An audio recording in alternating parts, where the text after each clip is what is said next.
ప్రతిపాదిస్తున్నాం. రైతు బాగుంటేనే ఊరు బాగుంటుంది. వ్యవసాయం లాభసాటిగా ఉంటేనే రాష్ట్రం యొక్క ఆర్థిక పరిస్థితి మెరుగుపడుతుంది. అందుకే రైతు రుణమాఫీ అంశాన్ని మేము మా ఎన్నికల ప్రణాళికలో కూడా స్పష్టంగా పేర్కొన్నాం. ఎన్నికల ముందు ప్రజలకి హామీ ఇచ్చిన విధంగానే రైతు రుణమాఫీ పథకాన్ని అమలు చేయబోతున్నాం. 2 లక్షల రూపాయల రుణమాఫీపై త్వరలోనే మా కార్యాచరణ ఉంటుంది. అందుకు విధి విధానాలని రూపొందిస్తున్నాం. ప్రతి పంటకు మద్దతు ధర ఇస్తాం. ఈ సందర్భంలో మేము రైతు బంధు పథకం గురించి ఒక విషయం ఈ గౌరవ సభ ముందు ఉంచదలుచుకున్నాం. రైతు బంధు యొక్క ముఖ్య ఉద్దేశం రైతుకు పెట్టుబడి సాయం అందించడమేనని గత ప్రభుత్వం ఈ పథకాన్ని ప్రారంభించింది. రైతుకు సాయం అందించడం అనేది ప్రశంసించదగిన విషయమే అయినా ఈ పథకం పేరుతో అసలు రైతుల కన్నా పెట్టుబడిదారులు మరియు అనర్హులే ఎక్కువ లాభం పొందారని చెప్పడానికి ఎంతో చింతిస్తున్నాం. సాగు చేయటానికి పనికిరాని కొండలు, గుట్టలు, ఆఖరికి రోడ్లు ఉన్న స్థలానికి కూడా రైతు బంధు సాయం ఇచ్చారు. పెట్టుబడిదారులు, బడా రియల్ ఎస్టేట్ కంపెనీలు కొనిపెట్టుకున్న వేలాది ఎకరాలకు కూడా రైతు బంధు సాయం అందింది. ఇది అక్రమం. ఇచ్చిన జీవోకి విరుద్ధంగా పథకాన్ని వర్తింపచేయటం అనేది గత ప్రభుత్వానికే సాధ్యమైంది.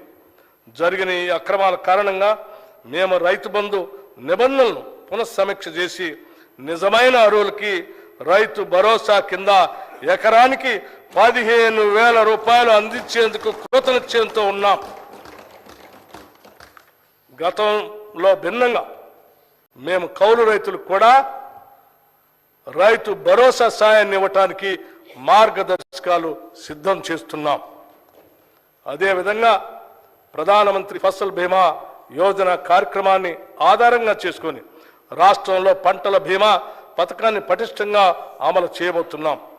పశ్చిమ బెంగాల్లో అమలు జరుగుతున్న తీరును పరిశీలించిన అనంతరం దానికి సంబంధించి తుది నిర్ణయాన్ని తీసుకుంటామని ఈ సందర్భంగా మనవి చేస్తున్నాం.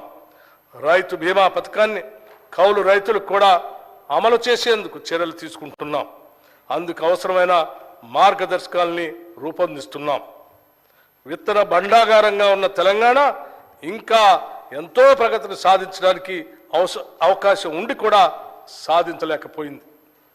విత్తనం నాణ్యమైనది అయితేనే రైతుకు మేలు కలుగుతుంది. విత్తనం నాసి రకంది అయితే రైతు శ్రమంతా బూడిదలో పోసిన పన్నీరు అవుతుంది. పంట చేతికి రాకపోవటమే కాకుండా అప్పటి వరకు పెట్టిన పెట్టుబడి అంతా వృధా అయిపోతుంది. గత ప్రభుత్వ హయాంలో నకిలీ విత్తనాల సమస్య తీవ్రంగా ఉండేది. గత ప్రభుత్వం అచేతన వల్ల, నకిలీ విత్తనాల వల్ల అనేక మంది రైతులు మోసపై ఆత్మహత్యలకు కూడా పాల్పడ్డారు.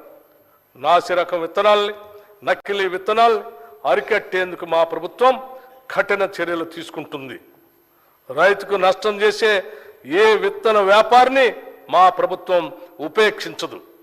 దీనితో పాటు నాణ్యమైన విత్తన ఉత్పత్తి విషయాల్లో పురోభివృద్ధి సాధించేందుకు సకల చర్యలు చేపడుతున్నాం. ఈ మేరకు త్వరలో ఒక నూతన విత్తన విధానం తీసుకురాబోతున్నాం. ఈ సంవత్సరంలో ఆయిల్ పామ్ సాగు విత్తన అదనంగా 1,00,000 ఎకరాలు పెంచడానికి తగు చర్యలు తీసుకుంటున్నాం.